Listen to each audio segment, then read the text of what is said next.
اس جھوٹ کو ہم برائی نہیں سمجھتے، یہ ہماری نظر میں ایک فن بن گیا اور اس کو ہم اپنا بڑا طاقتور ہتھیار سمجھتے ہیں۔ رسول اللہ صلی اللہ علیہ وسلم اپنی سچی زبان سے یہ حقیقت بتا کر چلے گئے، الصدق ینجی، انسان کی نجات سچائی میں، ظاہری اعتبار سے مشکلات آ جائے، الصدق ینجی، اللہ نے سچ کے اندر نجات رکھی ہے۔ جھوٹ کا ظاہری فائدہ کتنا بھی ہو، انجام یہ ہے والکذب یہلک، یہ جھوٹ انسان کو برباد کر دیتا ہے، ہلاک کر دیتا ہے،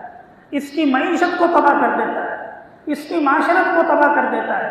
اس کی اخلاقیات کو تباہ کر دیتا ہے۔ تو پہلی بیماری رسول اللہ صلی اللہ علیہ وسلم نے بتائی کہ اگر تم چاہتے ہو کہ تمہاری زبان کے بول اللہ کے کلام کے مطابق صاف ستھرے اور سیدھے رہیں تو کبھی اپنی زبان سے جھوٹ بات نہ نکالو، سچ بولنے کا عزم کرو، ہمیشہ سچ بولو۔ سچ بولنے سے انسان کی عزت بھی محفوظ رہتی ہے، اس کا وقار بھی، اس کا کردار بھی، اس کی انفرادی زندگی بھی، اجتماعی زندگی۔